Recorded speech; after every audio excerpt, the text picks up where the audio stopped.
Top quality और consistent performance के लिए सिर्फ सिल्वर पंप नाम याद रखना। સુરતમાં સાયબર ક્રાઇમની જાળમાં મ્યુનિસિપલ કોર્પોરેશન જ ફસાયું। બીઆરટીએસ ટિકિટની ખોટી લિંક બનાવીને પાલિકા સાથે લાખોની ઠગાઈ થઈ। લિંક પર ક્લિક કરતા જ પેમેન્ટ પહોંચે છે ઠગબાજોના અકાઉન્ટમાં। પાલિકાની આવક ઘટતા અધિકારીઓની આંખ ઉઘડી અને કૌભાંડીઓએ ખૂબ મોટી રકમ પડાવી લીધી હોવાની શક્યતા છે। પાલિકાના અંદરના જ લોકોની મિલીભગત હોવાની શંકાએ પણ તપાસ તેજ થઈ છે। એટલે આપ જેવી લિંક પર ક્લિક કરો, પાલિકાને મળવાના પૈસા ઠગબાજોને મળી જાય। અને ત્યારબાદ જ્યારે હવે પાલિકાની આવક ઓછી થઈ તો અધિકારીઓનું ધ્યાન ગયું કે આખરે આ થઈ શું રહ્યું છે, જેની તપાસ કરવામાં આવી તો ખબર પડી કે સાયબર ક્રાઇમનો આ ગુનો છે। એટલે અત્યાર સુધી મોટી રકમની ઉચાપત થઈ હોય તેવી પૂરેપૂરી શક્યતા છે, કારણ કે મ્યુનિસિપલ કોર્પોરેશનને તો એ રકમ મળી જ નથી, તો આ કોઈ બીજાના અકાઉન્ટમાં ગઈ છે। લિંક ક્લિક કરતાની સાથે અમાઉન્ટ જે છે તે ઠગબાજોના અકાઉન્ટમાં જાય છે અને ઘણા સમય બાદ તેની જાણ થઈ છે। હવે આખા મામલે એવું લાગી રહ્યું છે કે પાલિકાની અંદર જે કામ કરતા લોકો છે તેમની પણ મિલીભગત હોઈ શકે છે અને આશંકાઓને આધારે હવે તપાસ હાથ ધરાશે। પરંતુ આ ચોંકાવનારા સમાચાર એટલા માટે કારણ કે સાયબર ક્રાઇમની જાળમાં કોઈ વ્યક્તિ કે કોઈ સમુદાય નહીં, કોર્પોરેશન પોતે જ આવી ગયું છે અને કોર્પોરેશન સાથેની જ આ ઠગાઈ છે। એટલે લાખો રૂપિયાની છેતરપિંડી થઈ હોય તેવી પૂરેપૂરી આશંકાઓ સેવવામાં આવી રહી છે।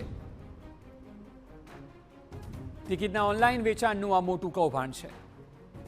વધુ માહિતી આપી રહ્યા છે સુરતથી સંવાદદાતા બળદેવ સુથાર। બળદેવ, જણાવો કે આખરે કઈ રીતે આ કૌભાંડ આચરાયું અને આટલા ટાઈમ બાદ જાણ કઈ રીતે થઈ?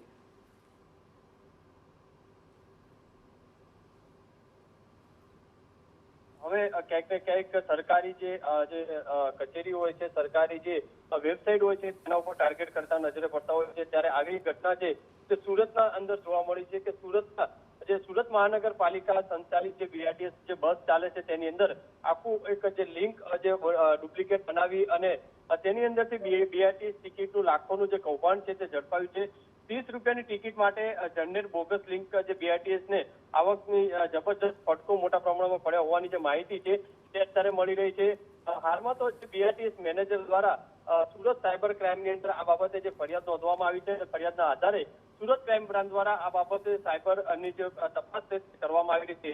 લિંક ઉપર ક્લિક કરતા જે પેમેન્ટ ઠગો એકાઉન્ટમાં જે રૂપિયા છે તે પહોંચી જાય તે રીતનું એક ડેમો છે તે બનાવવામાં આવે છે, જેથી ગ્રાહકો અથવા તો મેનેજરને જે રીતે ખબર પડે કે પોતાના જે રૂપિયા છે તે બેંક જે કહી શકાય છે કે જે ટિકિટના જે રૂપિયા છે તે બેંક એકાઉન્ટમાં ચાલ્યા જાય છે, પણ ખરેખર આ ઠગબાજો છે પોતાના એકાઉન્ટની અંદર આ તમામ જે રૂપિયા ટ્રાન્સફર કરતા હોવાની જે માહિતી મળી રહી છે।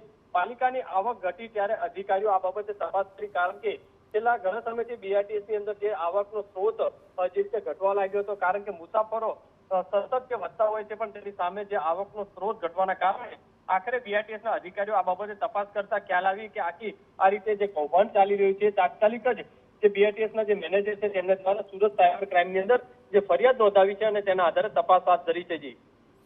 જી બિલકુલ, આભાર બળદેવ સમગ્ર માહિતી બદલ। તો હવે તપાસ હાથ ધરાઈ છે, સાયબર સેલ તેની તપાસ કરી રહી છે। જોવું રહ્યું કે આખા મામલે શું નવા ખુલાસા થાય છે।